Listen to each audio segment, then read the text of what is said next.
एक जमाना था पाकिस्तान इंटरनेशनल एयरलाइंस का मुकाबला लुफ्तांजा और स्विस एयर के साथ होता था। एमिरेट्स जैसी ग्लोबल जाइंट को तो पीआईए ने बकायदा अपने पैरों पर खड़ा किया। ये पीआईए थी जिसने दुनिया में सबसे पहले दौरान फ्लाइट्स पैसेंजर्स को मूवीज दिखाने की सर्विस शुरू की और इसी एयरलाइन की वजह से पाकिस्तान को जहांगीर खान और शहबाज अहमद सीनियर जैसे खिलाड़ी मिले। लेकिन अब पीआईए के पास इतने पैसे नहीं कि वो अपने जहाज उड़ा सके और एम्प्लॉइज की सैलरी वक्त पर अदा कर सके। हुकूमत इसको बेचने की भरपूर कोशिश कर रही है। ये पाकिस्तान इंटरनेशनल एयरलाइंस की कहानी है।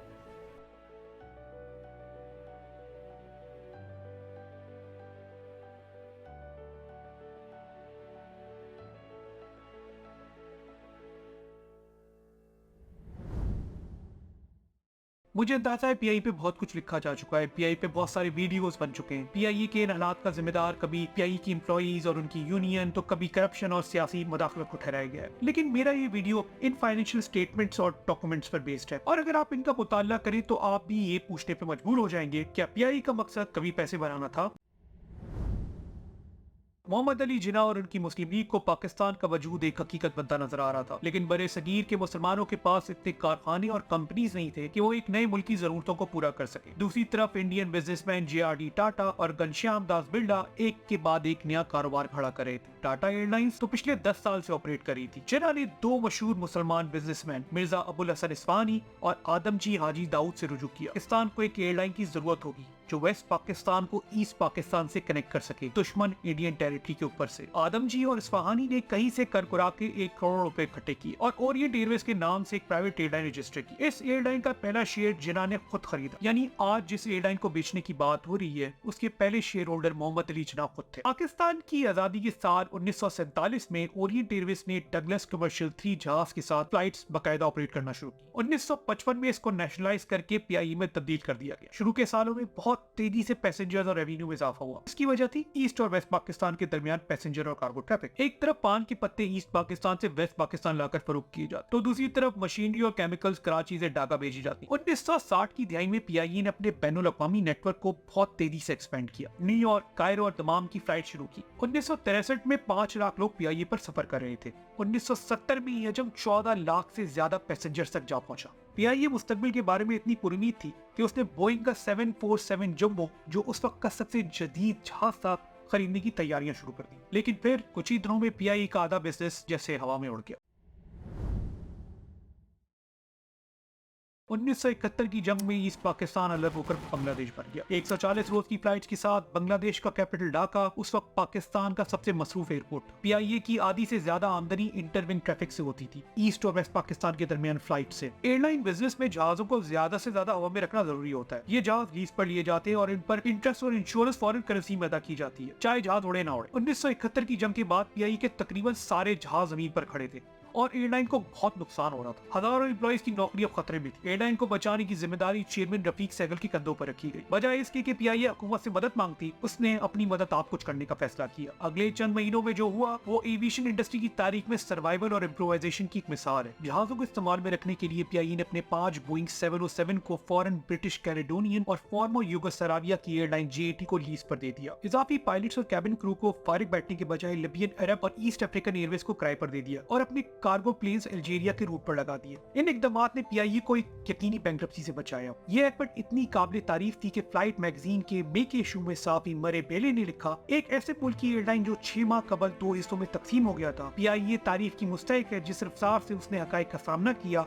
और एक हादसे को मौके में बदल दिया। लेकिन किस्मत भी शायद पीआईए के साथ थी। 1973 का ऑयल प्राइस बूम, तेल की कीमत में इजाफे के साथ ही मिडिल ईस्ट में बड़े पैमाने पर तरक्याती काम शुरू हो गए। पाकिस्तान से हजारों की तादाद में वर्कर्स को सऊदी अरेबिया और यूनाइटेड अरब एमिरेट्स में नौकरियां मिलना शुरू हो गई और तकरीबन ये सब पीआईए के जहाजों पर सफर करते थे। 1973 में मिडिल ईस्ट जाने वाले पैसेंजर्स पीआईए की मजबूरी ट्रैफिक का 28% हिस्सा थे। 1977 में तनासुब 65% तक जा पहुंचा। जहाँ पीआईए के माली हालात बेहतर हुए बाद दीगर सरकारी इदारों की तरह पीआईए से भी तवक्को की जाने लगी कि वो मुल्क में फलाह और बहबूद के कामों में मदद करे। पीआईए के लेजेंडरी मैनेजिंग डायरेक्टर नूर खान ने तो पीआईए कोल्ड टीम बना डाली जिसमें यंग टैलेंटेड लोगों को शामिल किया जाता और फिर वो पीआईए के खर्चे पर दुनिया भर में सफर करते और इंटरनेशनल टूर्नामेंट्स में पार्टिसिपेट करते। देखने में पीआईए के लिए ये गोल्डन पीरियड था, लेकिन ये वही वक्त था जब पीआईए के मामलात में हुकूमत की मदाखलत बढ़ना शुरू हो गई और इसका खमियाजा एयरलाइन आज तक भुगत रही है। 1973 में पीआईए ने मैकडॉनल्ड डगलस कंपनी के 3 वाइड बॉडी DC-10 जहाज खरीदे। ये डील तकरीबन $100 मिलियन की थी। इन जहाजों का मुकाबला बोइंग के 747 जंबो के साथ हो रहा था। मैकडॉनल्ड डगलस को ऑर्डर्स की बहुत जरूरत थी। अपने जहाज बेचने के लिए इसने तरक्की पजीर मुल्कों का रुख किया। पाकिस्तान इसका एक मेन टारगेट था। पीआईए जहाज एक मुकम्मल इंटरनल रिव्यू के बाद लेती है। जहाज की रेंज, सीट्स की तादाद और फ्यूल कंजम्पशन का पीआईए के मुसाफिरों की जरूरियात के साथ मैच करना बहुत जरूरी होता है। और क्या पीआईए की मैनेजमेंट को DC-10 चाहिए थे? No, I don't think so. लेकिन फिर भी एयरलाइन ने 4 जहाज खरीदे और इस डील के पीछे थे मैकडॉनल्ड डगलस के पाकिस्तान में एजेंट्स सिक्योरा ब्रदर्स। सिक्योरा ब्रदर्स ने मैकडॉनल्ड डगलस से $1.6 मिलियन कमीशन लिया, जो बुनियादी तौर पे पाकिस्तान में सियासतदानों को देने के लिए रिश्वत थी। मैकडॉनल्ड डगलस को ये डील बहुत महंगी पड़ी। कंपनी के अफसरान पर रिश्वत देने का मुकदमा चला और कंपनी को अमेरिका में मिलियन ऑफ डॉलर्स का जुर्माना भरना पड़ा। इस स्कैंडल की वजह से पीआईए की भी बहुत नेगेटिव पब्लिसिटी हुई, जबकि इसमें पीआईए की मैनेजमेंट और उसके एम्प्लॉइज का कोई कसूर नहीं था। मैकडॉनल्ड डगलस के उस वक्त के चेयरमैन ने इल्जाम लगाया कि पाकिस्तानी प्राइम मिनिस्टर जुल्फिकार अली भुट्टो की हुकूमत के लोगों को इस डील का बाखूबी इल्म था। हुकूमत की वजह से पीआईए के साथ होने वाला ये कोई अनोखा वाकया नहीं था।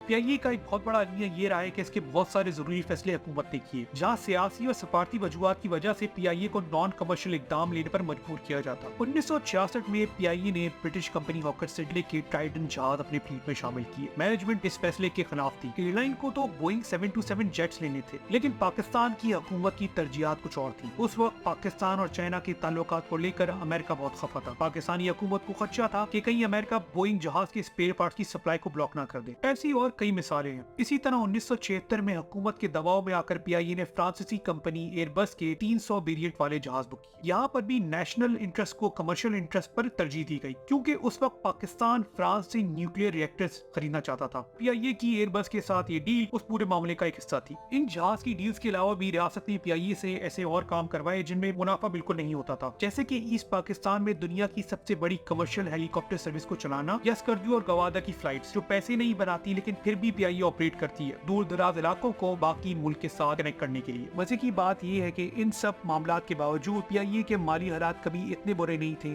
जितने आज हैं, और इसकी वजह थी एक रेगुलेटेड एयरलाइन इंडस्ट्री।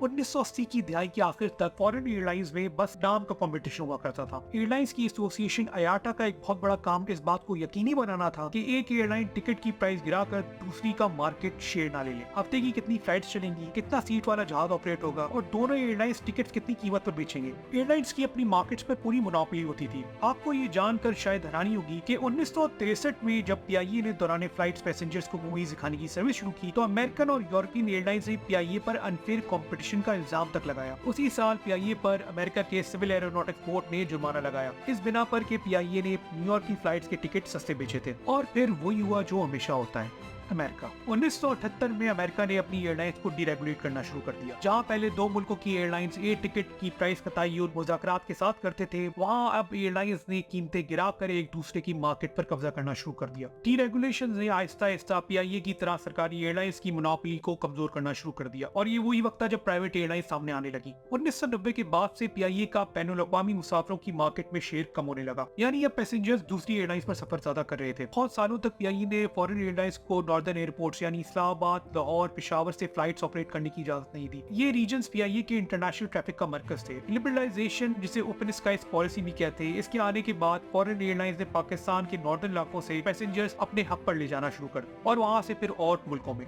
ये हब एंड स्पोक सिस्टम कहलाता है। फर्ज करें आपको कराची से मैनचेस्टर जाना है, पीआईए डायरेक्ट फ्लाइट ऑपरेट करी, लेकिन उसके जहाज में 160 सीट्स हैं और सिर्फ 100 बुक्ड है। इस केस में पीआईए को बकिया 60 सीट्स का लॉस बर्दाश्त करना पड़ेगा, क्योंकि जहाज तो 160 सीट्स के साथ ही उड़ेगा। दूसरी तरफ एमिरेट्स है, जो कराची से दुबई पैसेंजर्स को लेकर जाती है, जहां दुनिया से लाखों की तादाद में पैसेंजर्स दूसरे इलाकों से भी आते हैं। एमिरेट्स के लिए मैनचेस्टर की इस फ्लाइट को भरना निस्बतन आसान होगा। पीआईए के पास ये ऑप्शन नहीं है। 1997 के बाद से हुकूमत ने मिडिल ईस्ट कैरियर्स, जिसमें एमिरेट्स, इत्तेहाद और कतर शामिल हैं, इनको और ज्यादा फ्लाइट्स ऑपरेट करने की इजाजत दे दी, और इसका असर पीआईए की परफॉर्मेंस पे हुआ। 2005 में फॉरेन एयरलाइंस हर हफ्ते तकरीबन 100 फ्लाइट्स ऑपरेट करती थी। 2015 में ये फिगर 390 तक जा पहुंचा। इसी दौरान बैरून मुल्क सफर करने वाले पाकिस्तानियों की मार्केट में पीआईए का शेयर 60% से गिरकर 19% रह गया। पीआईए का 70% से ज्यादा रेवेन्यू इन्हीं इंटरनेशनल रूट से आता था। 2004 में पीआईए 50 बैनुल अक़वामी डेस्टिनेशन पर ऑपरेट कर रही थी। जहाँ तक पीआईए के बैनुल अक़वामी नेटवर्क का सवाल है, ये पीआईए की पीक थी। लेकिन इसके बाद पीआईए का माली खसारा हर साल तसलसल से बढ़ता गया। टेक्निकली पीआईए अब एक बैंकरप्ट एयरलाइन है, इसे पाकिस्तानी टैक्स पेयर्स ने जिंदा रखा हुआ है। ये मामला कब तक चलेगा कोई नहीं कह सकता।